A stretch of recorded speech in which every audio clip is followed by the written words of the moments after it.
एकंदरीत पाहिलं सर्वोच्च न्यायालयाने आधी दिल्या 4 महिन्यामध्ये निवडणुका ह्या झाल्या पाहिजे, त्या हिशोबाने राजकारण तापलेलं आहे। भुसावळ शहरामध्ये संतोषजी चौधरी असतील आणि संजय सावकर असतील, दोघांमध्ये झेंडा कोणाचा असेल, कारण दोघंही त्या ठिकाणी वर्चस्वाची लढाई होणार आहे, दोघांची ताकद सारखी आहे। आमच्या भुसावळ तालुक्यामध्ये किंवा पूर्ण जळगाव जिल्ह्यामध्ये आज भाजपच एक नंबर पक्ष आहे आणि आमच्या तालुक्यामध्ये सन्मान्य संजय सावकर आमचे कॅबिनेट मंत्री यांचा झेंडा लागेल।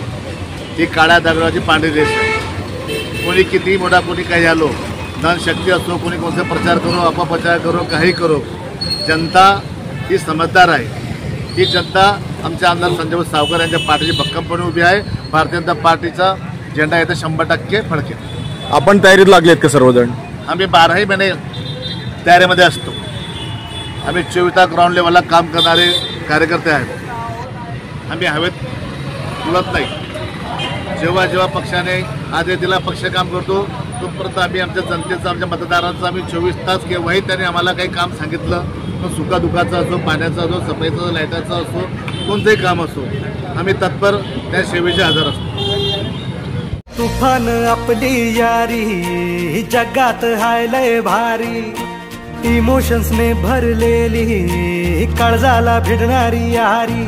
हे लढायचं नाही आता भिडायचं नाही, आडवा आला त्याला सोडायचं नाही, आम्ही सोबत हाय आमची पावर हाय, धडका तुम्हाला सोसायचा नाही, आपली यारी लई भन्नाट हाय, आपली यारी लई बुंगाट हाय, आपली यारी लई भन्नाट हाय, आपली यारी लई बुंगाट हाय। हल्दी घाटीच्या युद्धात,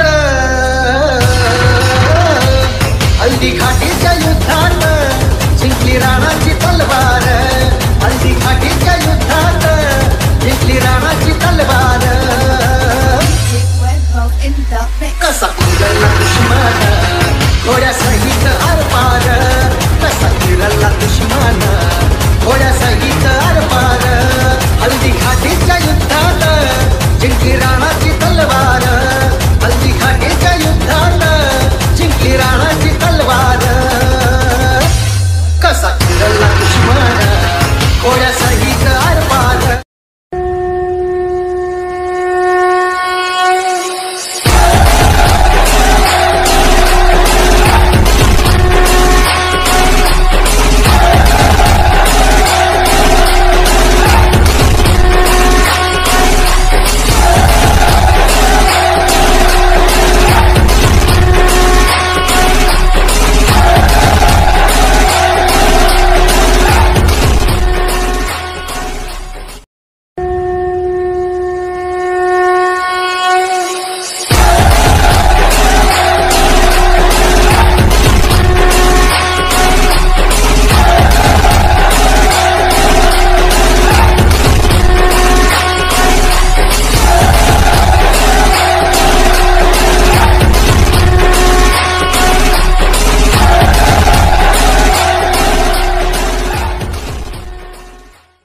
Subscribe now and press the bell icon.